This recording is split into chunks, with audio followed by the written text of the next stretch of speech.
Hello, and welcome to the Data Engineering Podcast, the show about modern data management. Introducing RudderStack Profiles.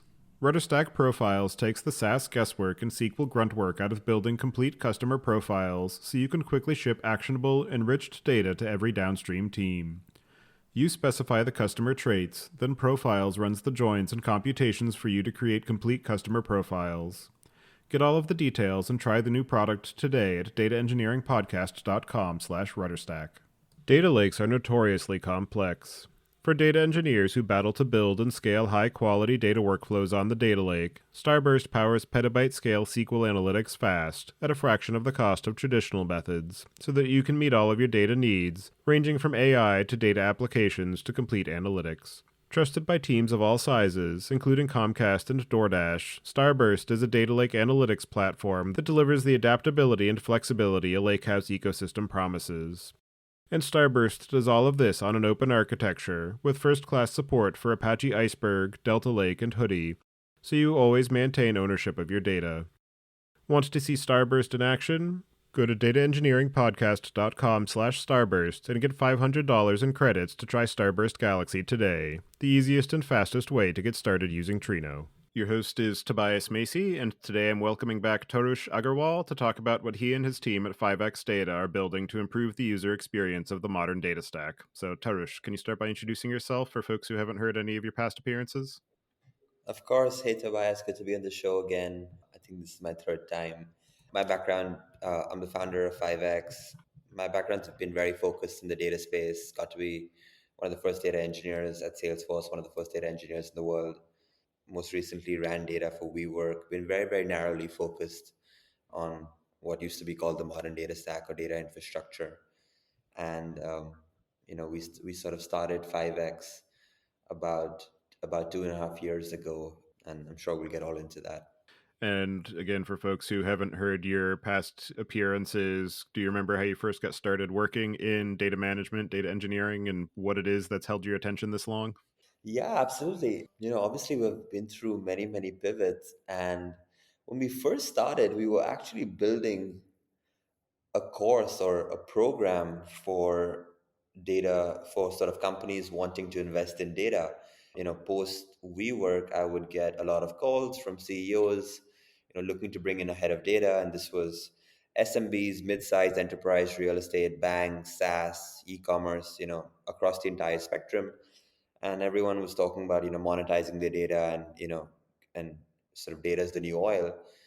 And in reality, all of those conversations went like, hey, I think, you're sitting on a gold mine of data, but the reality is you have to go build this data platform, and these are the vendors to speak to. And, it's not rocket science, but it's highly contextual.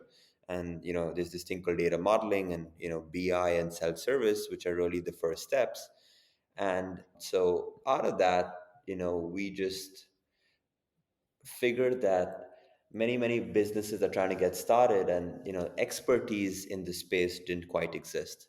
So the first version of 5x was really a course to actually, this is kind of what we've learned in the industry over the last 10 years. This is the playbook on how to go do it. And that failed miserably. We barely had anyone buy it. But yeah, that was V1 of back then. We were sort of 5x data, now just 5x. In terms of what you're building at 5X, you gave a little bit of the backstory, how it came to be. And the last time we spoke about your work was in March of 2022. So we're at about a year and a half now. Wondering what are some of the notable changes in the overall product focus, what you're building, how you're pitching it, and just the ways that the drastic shifts in the data infrastructure ecosystem over that time have influenced the ways that you're thinking about that problem. Yeah, no, sort of great question. You know, a few years ago, pre-modern data stack, like we had everyone using Informatica. And still today, many enterprises are on Informatica. And some big advantages of Informatica was it's an end-to-end platform. You can do everything on it. You can ingest and transform, and you have all of your capabilities inside a single platform, and that was really powerful. Now, the users of sort of data teams hated the product because it just isn't a very robust product, very easy to use. It's And on the banks of that, we had all of these different vendors go after individual pieces. So we had the five trans and the snowflakes and the dbts and the bis and reverse etl and sort of 15, 20 other categories. And fast forward, a few years, we have 500 vendors in sort of 30 different categories. And today, what's happened, especially in the last 18 months, is that blank checks to your data team just because your investors wanted you to invest in data are no longer a thing. And CFOs are getting involved, and data teams have been hit pretty hard and they need to show ROI. And the analogy we use it is what happened from the one platform is, the analogy we use today is all of these vendors today are selling car parts. And if you walked into a Honda, and instead of selling you a Honda Civic, if they sold you an engine, we would have much fewer cars on the street, because building your car and maintaining your car are significant overhead. And so we see sort of data teams today which sort of struggle to go manage multiple different vendors, especially at the enterprise stage, like that lunch with sort of Snowflake and Looker, 10 lunches every month sort of starts to become too much, right? And everyone's trying to go optimize for their part of the puzzle. So we're entering this world which is do more with less, and sort of data teams are getting back to really sort of going and focusing on ROI. So what 5x is how do we give you that informatica experience, that end-to-end platform experience, having one neck to choke, unified billing, single provisioning, a single place to operate, except it's built in a very modular way. So depending on your industry, on your use case, on your size, on your budget, we can build you a data platform. And as you grow and scale and requirements change and you need new capabilities, we can add on and sort of swap out existing pieces, and you get the entire end-to-end experience. So we really, uh, and I think when we spoke in sort of a year and a half ago, we were in early stages of that. But sort of today, we're seeing what this looks like at the more and more at the enterprise scale, and sort of the difference it's making in making data teams hilariously more efficient. Another interesting wrench in the works of the ways that people are thinking about data, particularly in the past 6 months to a year, is the frenetic pace of AI and the fact that every company has decided that they need to implement some sort of AI or LLM capability into their product, whether it makes sense or not. And that also adds additional strain and infrastructure requirements around the data platform. And I'm curious how you've seen that influencing the ways that teams are thinking about data, talking about data, building around data, and whether the outside view of, oh, everybody's adding AI is realistic, or if it's more just that maybe there are a couple of toy projects that are maybe skunkworks and the core of the business is still just standard, let's get our business and reporting and maybe a couple ML models, and we're focused on just this core capability, and AI is somewhere off in the wings. Maybe it'll become a thing later on. That's a great question. And I think there are a few different ways to look at it. I think for sure we are seeing data teams being pressured to have an AI strategy. So it's sort of very real. It's sort of data teams are sort of bringing this up all the time. We're obviously very much in the infancy of AI inside the data world. We have some text to SQL. What I'm actually very, very excited about is sort of conversational BI. In order to get there, things like the data modeling layer, things like the semantic layer become even more important, to essentially give AI sort of context on a business. Because things like your sort of definition of what is MRR, how many daily active users you have, are extremely nuanced, right? So, we think the semantic layer is sort of going to be our best shot at sort of getting into conversational AI. Having said all of these things, if you just look at the data lifecycle in general, it's I think there are two different aspects to consider. What does sort of data practitioners and people in the industry sort of really talk about, and VCs what they're investing in, and a lot of that is like future sort of state of data. And what I find really interesting is companies, just the core data stack, like the five trans, the dbts, the sort of snowflakes, they're just getting into sort of adoption at the enterprise level. They're just now getting, sort of, I think Snowflake is a little bit ahead, but all of the other vendors, just the core vendors, are finally starting to be sort of adopted now. So, there's a big delay in, what practitioners and what's happening in the industry versus really enterprise adoption looks like. So I think, with that lens in mind, from the enterprise standpoint, we are quite far away from this. And I think from the SMB standpoint, we're looking at something in the next, I think end of next year too. Still quite early, but I think 2025 is, I think, when sort of AI and data will sort of start to get really interesting. And in terms of the modern data stack, that was a term that started getting thrown around, I'd say probably in the 2020 timeframe in particular. And that was also around the time that the venture investment in data infrastructure and data startups was at an all time high. They would throw money at anybody that had the word data somewhere in their pitch. And now that has dramatically shifted where data infrastructure is, the previous generation of interest. There's still work being done there. There's still successful businesses, but it's not a situation where there is room for everybody with an idea to get funding and run a business. And so we're starting to see a cycle of consolidation in the ecosystem. And I'm wondering how you're seeing that influence the ways that people think about what actually constitutes the modern data stack. What are the capabilities that are actually necessary and required, and which were the ones that were perhaps frivolous or maybe just a feature of a larger product? Yeah, I think having 15 different categories is probably, it was an overkill of, going from an end-to-end ecosystem to a fragmented ecosystem. And we're going to see a sort of lot of these categories become features, which can be adopted by sort of other categories. So consolidation has to happen, right? Like the way the world stands. We're looking at a lot of data companies today which will sort of struggle in the next 12 to 18 months as sort of runway dries up. So we are going to see consolidation. And I think that's something which, with sort of 5x, which has always been this sort of consolidation of the data stack, is actually very excited about. Because what starts to happen when you start to consolidate again is optionality needs to exist. Like one BI tool, it's very difficult for Snowflake to go acquire one BI tool because they then get locked into the very specific use cases which that BI tool is good at. And sort of different companies have different use cases. So, I think it's very healthy for the sort of 15 categories to potentially come down to, six, seven, eight core categories.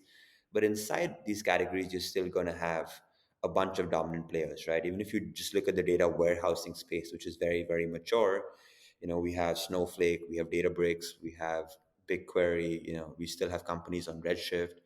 Sort of DuckDB is a company which has recently made huge headlines. To think of a fifth warehouse right now getting funded in a big, big way in an already pretty sort of mature space is just more confirmation that they're going to be many, many different use cases. And depending on what sort of cloud you are and what type of use cases you are, you're going to have solutions which make more sense than others. So while consolidation helps decrease the overall footprint, even in a world with eight different categories, you're going to want to have optionality.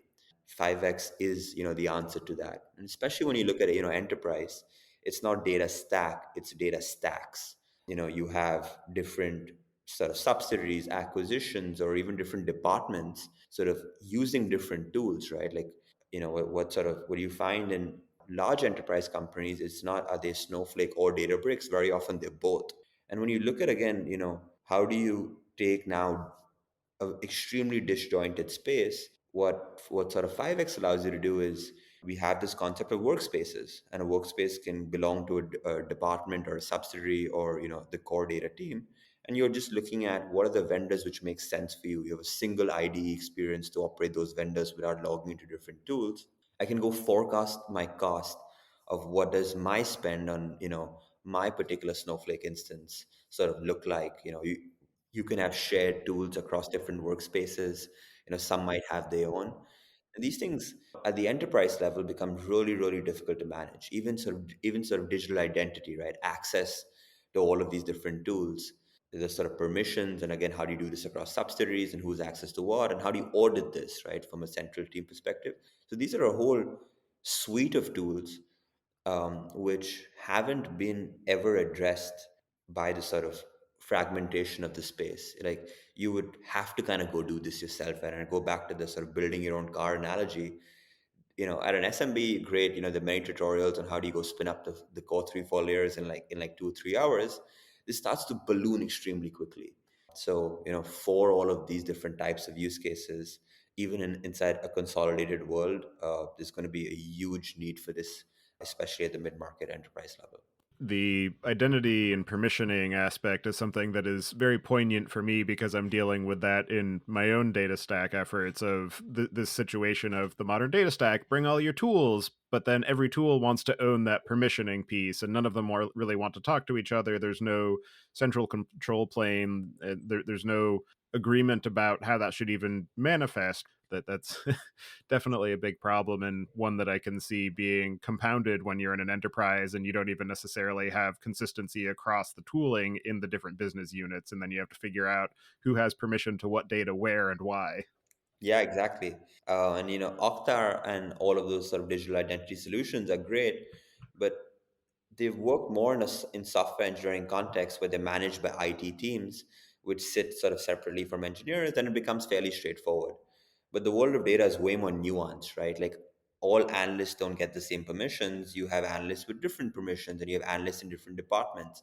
So when you add on that other layer of nuance, it goes away from a tool which is primarily managed by your IT department to something which you want to have a robust solution which can be managed by your sort of data teams or more operational teams. So we think removing digital identity in the data space, we can go support Okta and work with them, but having that pain actually managed in your data platform becomes really sort of essential at the enterprise level.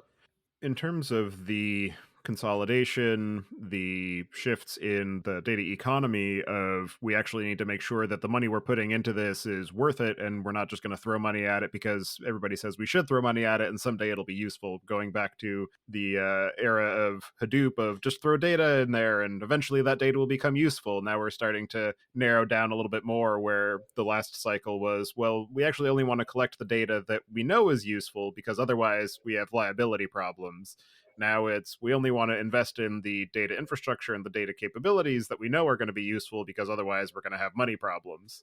And I'm curious how you're seeing that calculus start to influence the work that data teams are doing, the ways that they think about building their infrastructure, whether to say yes to all of the data requests that are coming their way, or maybe there's a little bit more pushback about, well, why are you asking for this? I'm just wondering how that is influencing the ways Yeah. the data teams are operating. So I think there are two elements to that, right? Like when you bring in sort of FinOps into the conversation, what everyone obviously talks about is the cost of data infrastructure, right? Like again, what is the cost of all of these tools, and they add up pretty quickly. But the sort of second piece, which has been sort of spoken about less, is the people in data. And we've, apart from building a very fragmented ecosystem, we've also invented job titles faster than sort of universities can even sort of keep up with sort of actually training people in some of these different professions. So there's consolidation on the infrastructure, which we've been talking about, which is happening.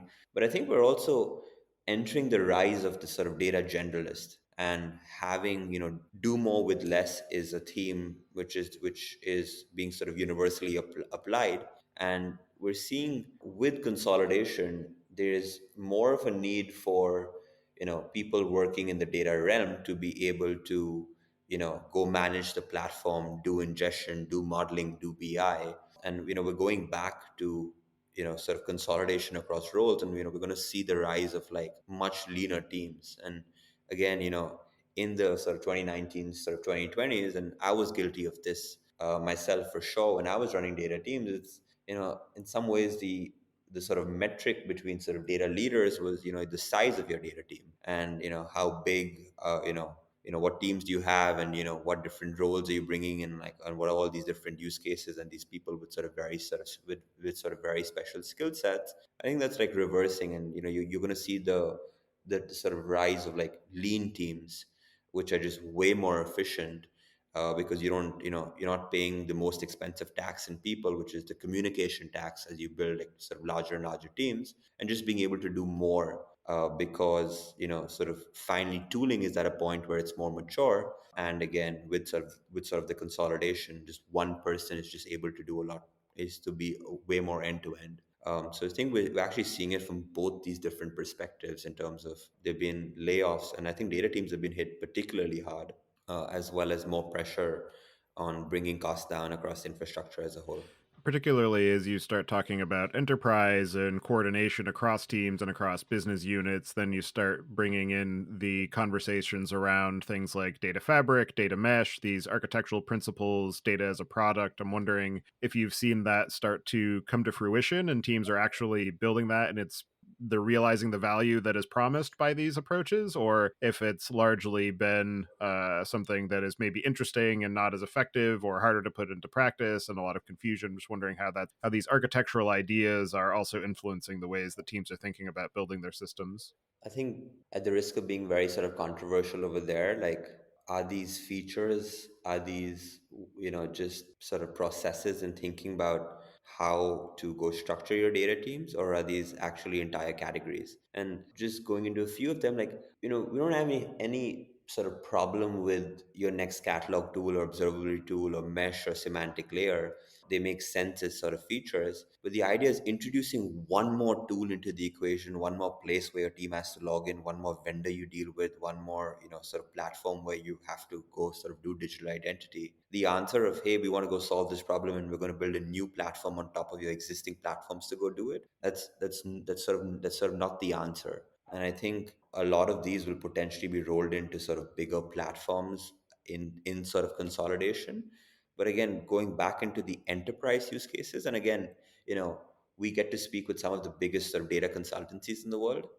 And what they tell us is 80-90%, and a lot of these consultancies obviously do a lot of referrals and do a lot of reseller. And sort of speaking to them, what they, 80-90% of their referrals are going into just core four layers: ingestion, storage, modeling, reporting. So, sort of going back to kind of what I said earlier, there'll be some massive enterprise companies which are implementing sort of these sort of solutions. I think as we get into this year and next year and the year after that, I think some of those renewal conversations are going to be extremely difficult conversations for some of these platforms to have, because the hype cycle of, great, you have a huge mess and this one tool is going to come and solve everything. Unfortunately, having a layer on top of everything else is not the answer to that.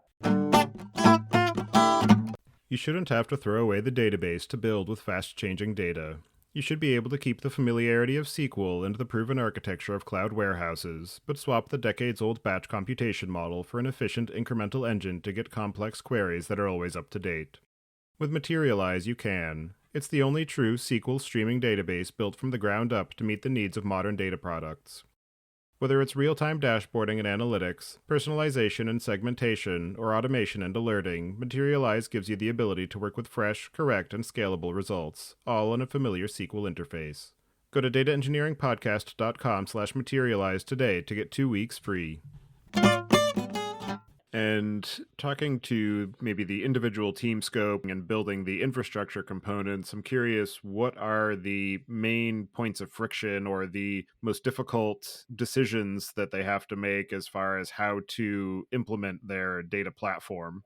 Yeah, I think what's happening now is we're seeing companies who have a platform, they sort of built everything, sort of actually coming to us to go consolidate, right? Being like, this is becoming really difficult to manage. And in reality, we just want one neck to choke. So can you actually go take over all of these different vendors and really go consolidate this, right? And so we're doing these exercises across, mid-market, across enterprise. And what we're seeing is, the first question really is, are you using the right vendors? Because the reality of it is, this is our full-time job, right? Like, we have, our entire team is sort of tracking the space. This is what we do on a daily basis, and we can barely keep up with what's happening.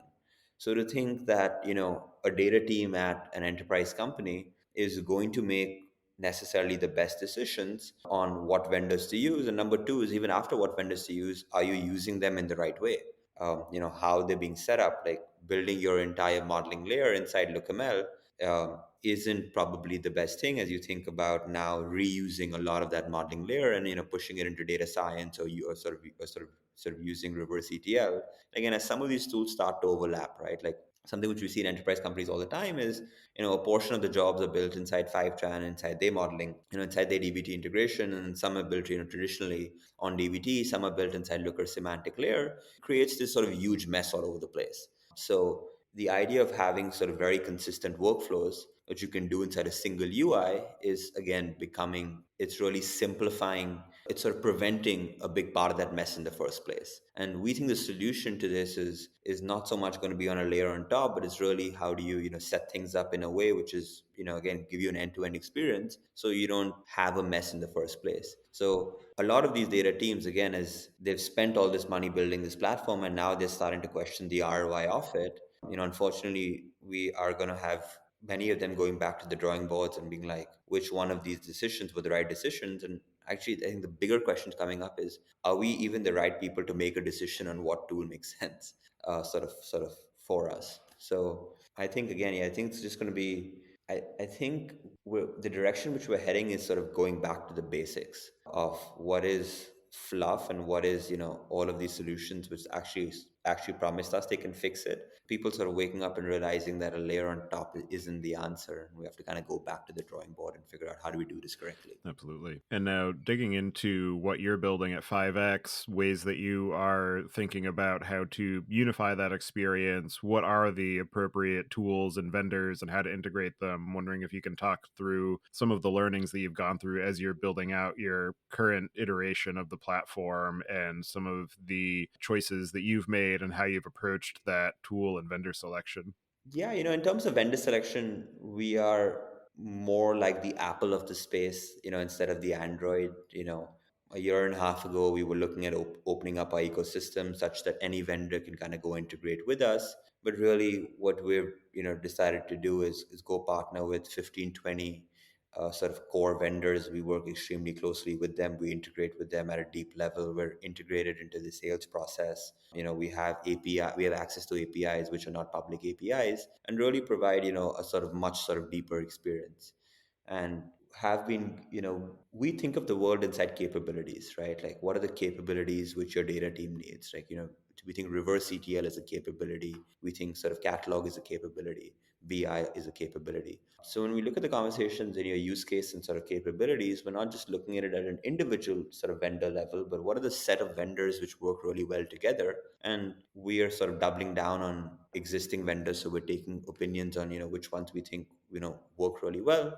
We have optionality inside categories. So, we don't pick one vendor across the category, but, depending on the needs of our customers, we sort of try to have an open source offering. We try to have the commercial, sort of non-open source sort of products. And, we think about what are the different types of use cases and what, for those use cases, what would be the best vendor. And we're coming up with these sort of golden paths, right? Like, this set of vendors work really well together. And increasingly, more people are paying us for our opinion on, based on my use cases, what works really well together, instead of we just hired someone who came from XYZ vendor and we're going to go use XYZ vendor. And, I have no idea about the layer before this and the layer after this. And, we'll just figure it out. From the perspective of that integration and unifying the experience, what are the core elements of making sure that there is a cohesive platform feel to these disparate tools and the engineering work that you and your team have had to do to be able to give that a more contiguous flow? Yeah, so we have this concept of IDE. We call it super IDE, or sort of unified IDE, where you can go operate all of these different vendors inside a single product. So you have an IDE on top of your warehouse. You can go sort of edit your DBT jobs. You can ingest data. So we have each sort of product becomes an app inside our experience, and sort of some of them get embedded. We're able to work with the vendors on sort of removing parts of their product inside the embedded experience, so to see a more focused embedded experience. There's some categories like the IDE, the core sort of SQL IDE, which we'll go build ourselves. And the idea is, if you're using a sort of Fivetran, or you're using hypothetically an Airbyte, the apps will be slightly different because they don't map apples to each other. Sort of Fivetran has got a concept of jobs, and Airflow might have a sort of different concept. So the individual apps available inside our IDE are sort of slightly different from each other, but you have a single place to go do this. And why this is really powerful is that sort of data teams can now go figure out what are the ideal workflows. Sort of going back to that example of, are you doing some of your transformations inside Fivetran, and then some inside dbt, and then some inside sort of lookml. In sort of logging into 5 different tools, it becomes really hard to go police this, because sort of vendors aren't giving you feature flags that you put this sort of feature off. Like, that's, why would they do that? They want more adoption, they want more engagement across each of their products. Whereas inside 5x, we could still log into your vendors, but again, the goal is, can we give this to you as a single ID experience? So whatever your data team decides is the path you want to do, we can make those apps available, which go power those workflows. So this leads to a highly consistent experience, because 80% of where someone is sort of logging in on a daily basis and doing their work sort of becomes part of, like, this sort of becomes the sort of golden workflow of how things happen. So from our perspective, we decided to, initially, we were a platform to go provision. We would handle the procurement, billing, legal, all of those things. We had the single digital identity layer, so you could go manage your users. We had utilization to go look at your spend and forecast, and more tools on optimizing spend. We had the security, so audit logs from all these tools are going into a single place, sort of great for your CISO and your audit and compliance teams. So we always had those sort of fundamentals. I think a big shift for us has really come in sort of focusing on this unified IDE experience, sort of such that the data teams on a daily basis can go do all of this from one tool. And along with just making their life easier, because they're not logging into 5 different tools, it promotes a lot of hygiene in terms of best practices, which can be more standardized. And you can have more guardrails up as to, this is how we want to do things, as opposed to a free for all, any vendor just go log in and do it in that way. And then from that unified IDE perspective, there are a couple of interesting elements to that. One is engineers are very opinionated about the tools that they want to use for doing the work that they do. And I'm wondering, what are some of the ways that you make that IDE experience customizable so that they can feel at home doing the work in that context? And also, maybe some of the ways that you're thinking about, how do we extend that experience into the tools that people are already using?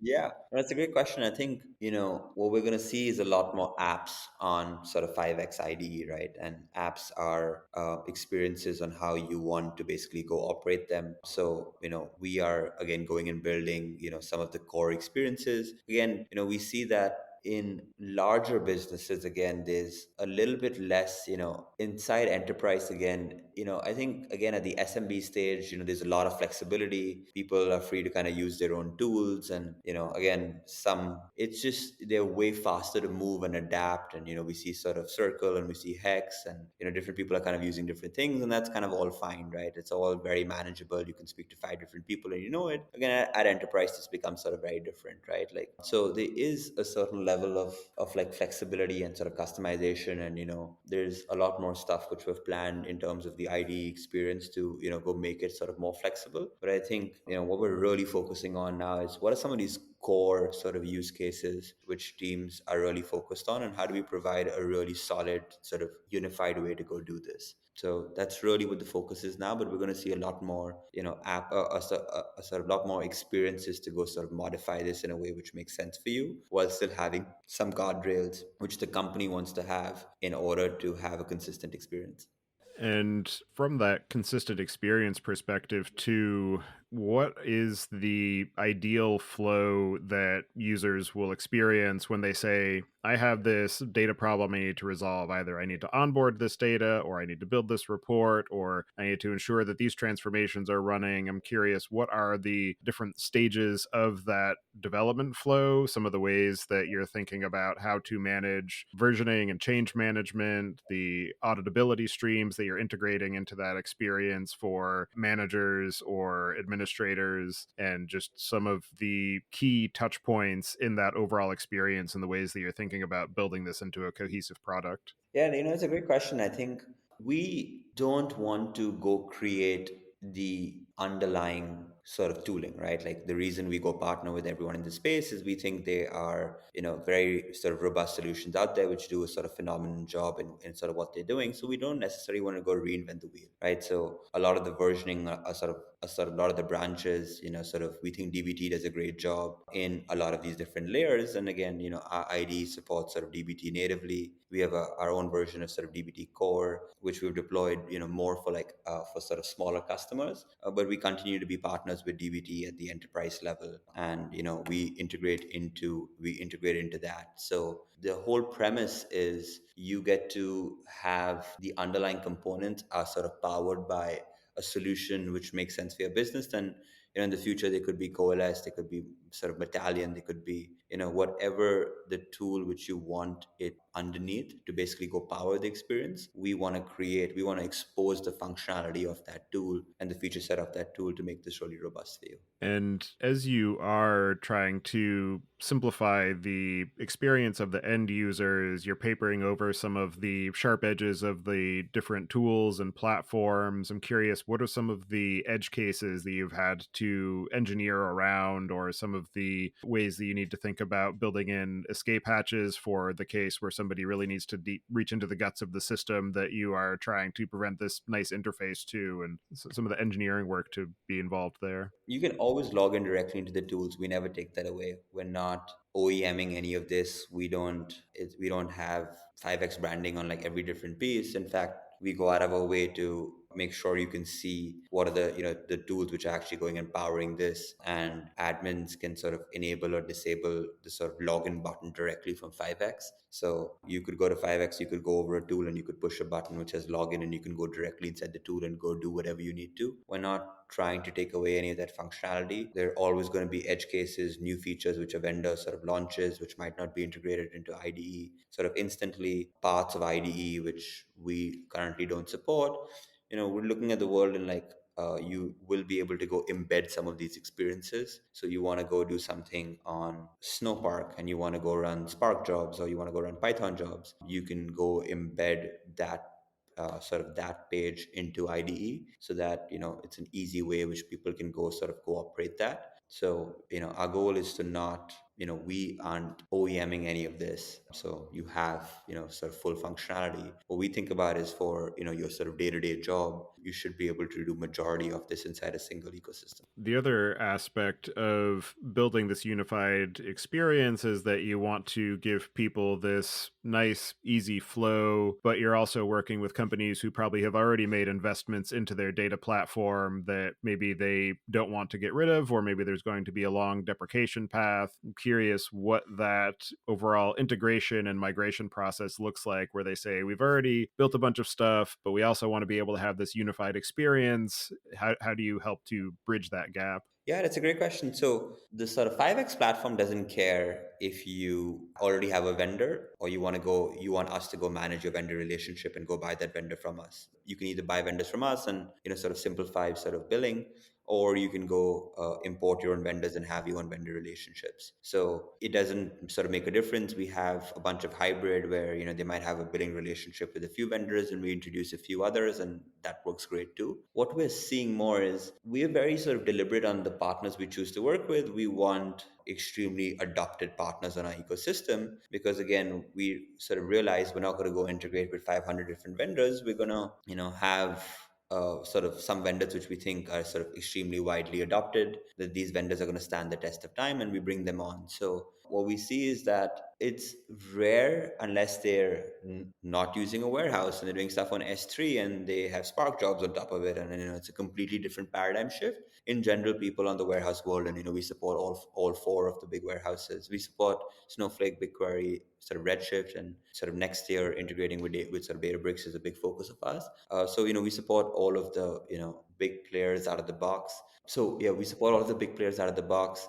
So very often when companies want to move to us, it's not that they are that for the most part, we're able to support most of the vendors which they are already working with. That's one piece. But again, I think what we're seeing more and what we're going to see a lot more next year is sort of companies coming to us and be like, this is our data platform. Can you actually go consolidate all of this, even the sort of vendor relationships, and we want to have one neck to choke, so you handle all of that and we can spend 100% of our time focused on actually delivering data without having to manage the vendor relationships. In terms of those vendor relationships and the onboarding work, the integration work, you mentioned that you decided fairly early on that it wasn't just going to be an open ecosystem, anybody can come in and be part of this experience. What are your criteria for deciding which tools, which vendors will be incorporated into that platform? The work that you have to do to be able to integrate and expose that vendor and hook them into the overall experience. And I'm particularly interested in how that factors in for those vendors that don't fit cleanly into one category or another and there's overlap between them. Yeah, it's a great question. We evaluate vendors on like four different criteria. Obviously, number one is the technology, what they're solving, what their product is. Number two is their roadmap. So where are they going in the future? What's becoming more and more relevant for them? Number three is the sort of partnership, like do we have alignment inside, are we do we have a deep partnership, the sales sort of level, do we have at the sales customer support at the sort of at the product level. And number four is just there's some sort of categories which we haven't entered, right? Like we think they still might be relevant, but we don't have a really good opinion on where that category is going, and how do we look at it. Sort of fourth one is sort of how do they fit into the sort of general macroeconomic sort of climate. We use this sort of criteria. Again, we want to partner with some vendors which we think are on the uprise, and we want to partner and we want to build sort of deep integrations into these vendors, and so we can go provide the best experience for our customers on 5x. And I think for like vendors, who are across multiple different categories, we are starting to see that, right? For example, we are starting to, sort of partner heavily with Rudderstack, and they do the CDP stuff, but they also have a reverse ETL offering. So I think all of this is on a case to case basis. We're partnering with an end to end platform called Peak.ai, which is an end to end experience across data science, and we sort of mainly focus on the data engineering and sort of analyst personas.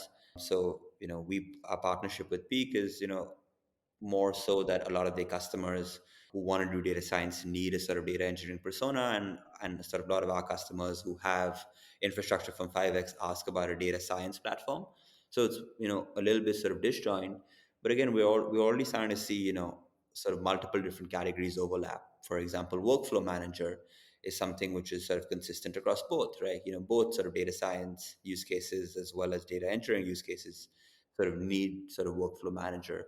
So as we really sort of now get into going deeper into all of this, it's not going to be as clean. It sort of never is. There is going to be overlap, and I think our product and engineering teams are sort of starting to think about these things. In your work of building the 5x data platform, working with your customers, working with vendors, what are some of the most interesting or innovative or unexpected ways that you've seen your product used? So, what we very intentionally decided to do a few months ago is sort of double down on our consultancy. We've always had a small consultancy to sort of go help customers. Again, as we look at the enterprise landscape, there's a lot of fragmentation there too, because a particular vendor is going to go sell you their product, and when you ask for help on it, they're going to introduce you to an SI integrator or a sort of consultancy. And if we really want to make sure that people are doing things correctly, being able to actually offer services and help out with some of these implementations, or as needed sort of bring in the expertise, we just think is just part of helping our customers go get value from data. So we're partnering with a bunch of our vendors, again, a deep partnership where we're also becoming SI providers and can go do the implementations.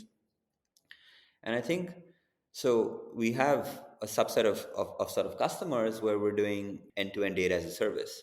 We sort of give you the platform, and they're using us to go build the sort of reporting layer on top of it. And we sort of recently did something with this sort of restaurant chain. They have 50 to 100 different sort of locations. They're inside the QSR category. They for lack of expertise and not having sort of data people in there, they were used to the analytics they got from Uber Eats and Restaurant 365 and sort of Postmates and all these different things, and their entire marketing agencies which just go focus on that category, and they do what they do, and obviously it's a big business. And what we were able to do with them in just a few months is the sort of level of sort of data and the insights we could get in the analytics perspective. It was something which they had sort of never seen before, so much so that the sort of marketing agency, which works with sort of 1,700 different restaurants, was just completely sort of shocked and blown away by, and they now want to sort of go do this across all of these sort of different verticals.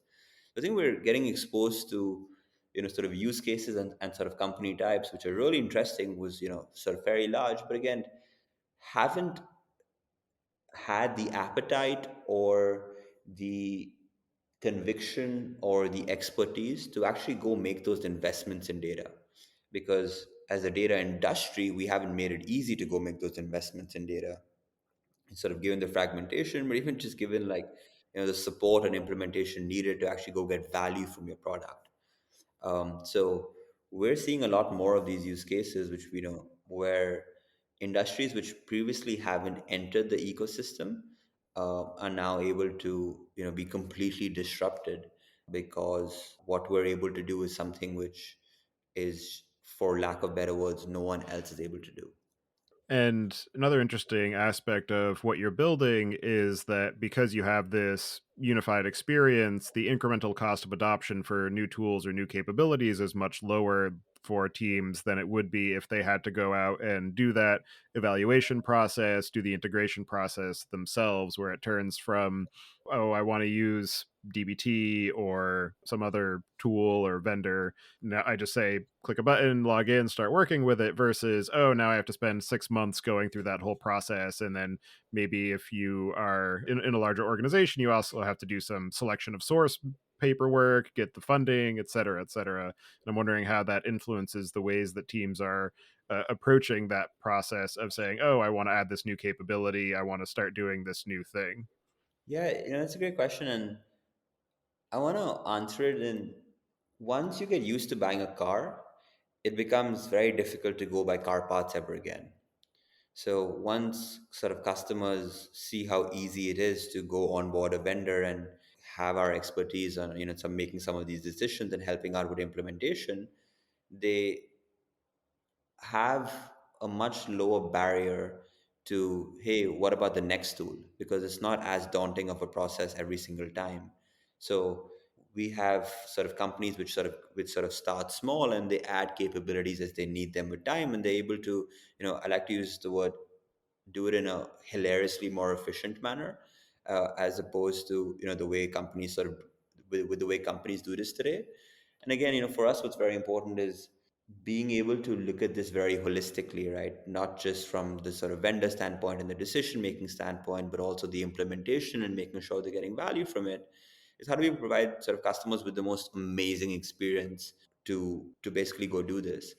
And we're playing a long game over here, right? Like we want to make sure customers are getting value from data, because the way we look at the world is we can go sell all of these different tools and you can go do that, but if customers are not getting value from data, at some point it's going to come back, right? Like either those tools are going to get axed, either the data team is going to get axed, and we're not looking to go make a short-term buck by sort of going and sort of adding a new tool over there.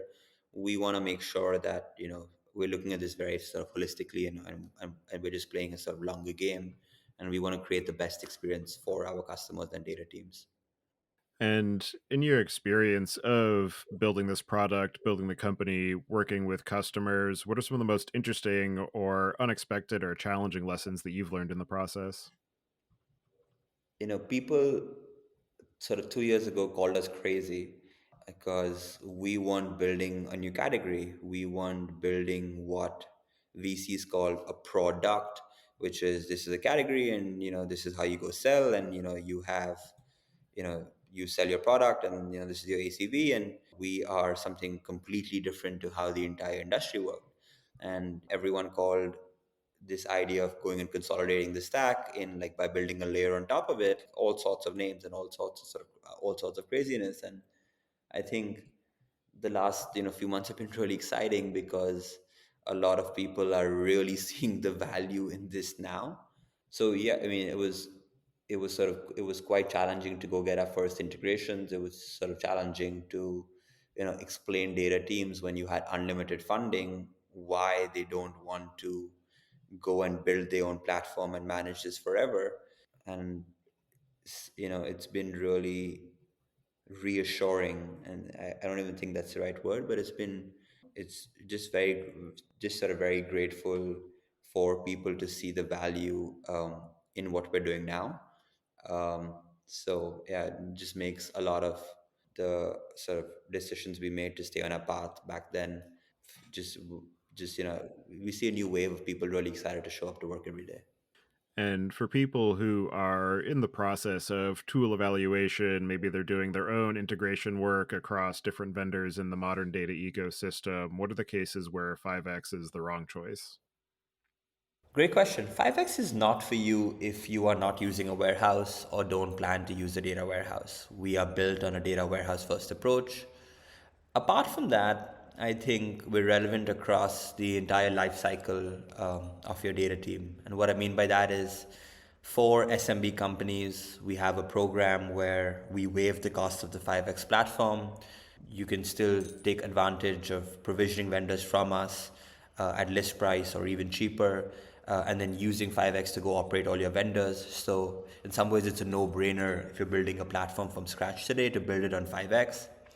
For mid market and enterprise companies, other advanced tools in our suite, as we spend discussing on this podcast, become extremely relevant. So again, a no-brainer to use us to make your data teams more efficient.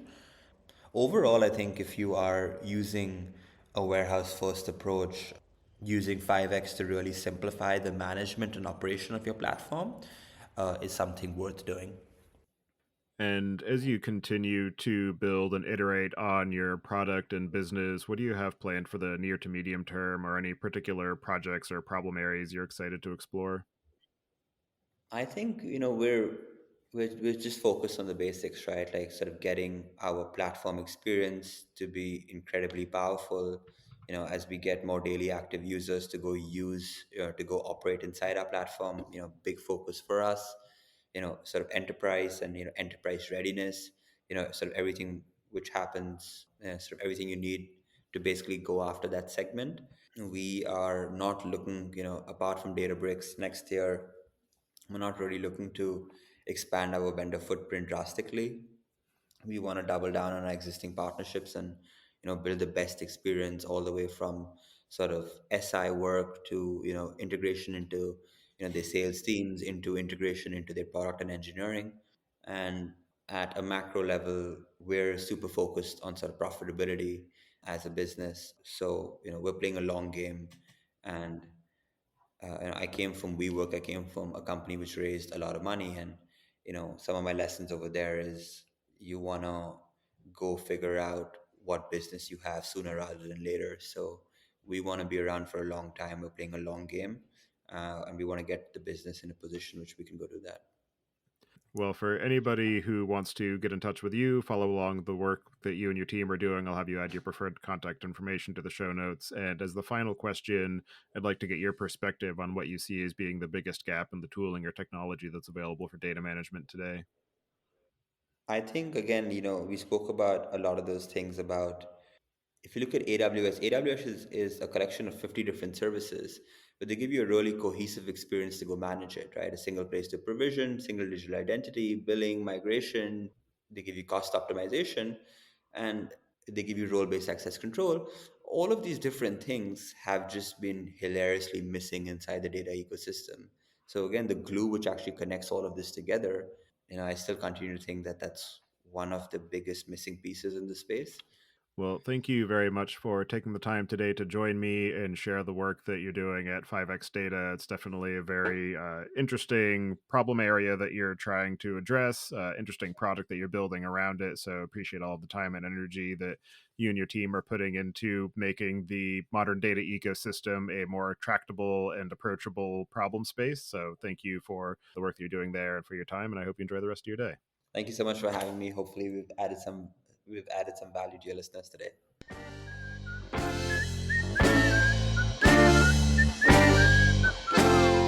Thank you for listening.